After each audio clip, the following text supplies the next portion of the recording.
राधे राधे दोस्तों। 21 तारीख को है कामिका एकादशी, जो कि सभी कार्यों को सिद्ध करने वाली एकादशी होती है, जिसको कामिका एकादशी कहते हैं। वहीं 21 तारीख को सावन का दूसरा सोमवार है। अब सबसे ज़्यादा पूछा जाने वाला सवाल यह है कि सावन के सोमवार का व्रत और एकादशी का व्रत एक साथ कैसे रख सकते हैं। अगर एक साथ रख सकते हैं तो किन नियमों का पालन करें। तो आपको बता दें कि दोनों व्रत एक साथ रखे जा सकते हैं, कोई भी परेशानी नहीं है। भगवान शिव ने जब विष का प्याला पिया था, तब विष पिया था, तब उन्होंने अपने कंठ में ही विष को धारण कर लिया था, हृदय में जाने नहीं दिया था। क्योंकि भगवान शिव कहते हैं कि हृदय में तो मेरे राम विराजमान है, और भगवान राम विष्णु के ही अवतार बोले जाते हैं, और विष्णु भगवान से संबंधित ही एकादशी का व्रत होता है। पर वही रामचरितमानस में भगवान राम जी ने बहुत प्रिय एक सुंदर सी चौपाई रामचरितमानस में आई है, जिसमें भगवान राम बोल रहे हैं, शिव समान मोहे प्रिय नहीं दूजा। अर्थात भगवान शिव के समान मुझे कोई भी प्रिय नहीं है। ये दोनों एक दूसरे के विपरीत नहीं हैं, ये दोनों एक दूसरे के विपक्ष भी नहीं हैं। इन दोनों का व्रत एक साथ नहीं रखा जाए, ऐसा तो हो नहीं सकता। इस समय पे भगवान विष्णु क्षीर सागर में है, और पृथ्वी का जो कारोबार है वो भगवान शिव के हाथों में विराजमान। उस दिन आपको सुबह सुबह उठना है और पानी में गंगा जल डालकर स्नान करना है। वाले दिन जब हम स्नान करते हैं तो पानी में गंगा जल जरूर डालना चाहिए। याद रखें दोस्तों, श्रावण के महीने में जो भी एकादशी आते हैं, अगर हम उस एकादशी पर शिवलिंग पर तुलसी दल चढ़ाते हैं तो हमें अश्वमेध यज्ञ का फल प्राप्त होता है।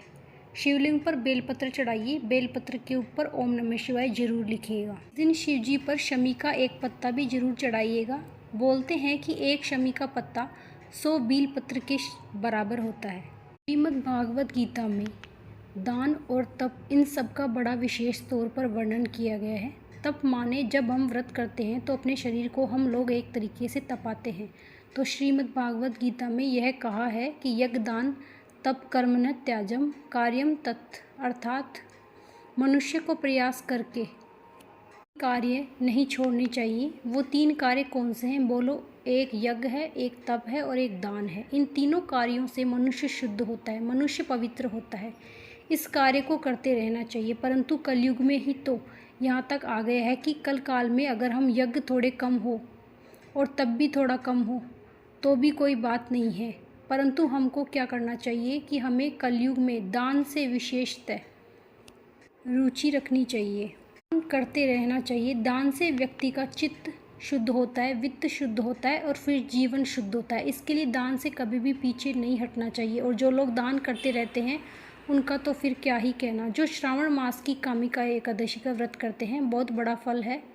जो फल गंगा, काशी, नैमिषारण्य, पुष्कर स्नान से मिलता है, वह श्रावण मास के कामिका एकादशी के दिन विष्णु भगवान को, माने तो प्रिय कांजू भगवान को, उनकी पूजा करने से कई गुना ज़्यादा फल हमको प्राप्त हो जाता है।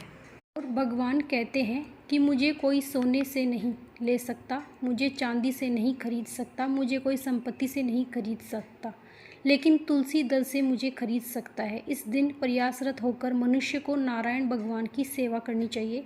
प्रातःकाल जल्दी उठकर फिर स्नान के बाद संकल्प भी लेना चाहिए। तो दोस्तों, ये थी हमारी आज की जानकारी। अगर ये हमारी जानकारी आपको अच्छी लगी हो तो चैनल को लाइक, सब्सक्राइब, कमेंट में हर हर महादेव जरूर लिखिएगा। और कामिका एकादशी व्रत कथा आप हमारे इसी चैनल पर सुन सकते हैं। राधे राधे।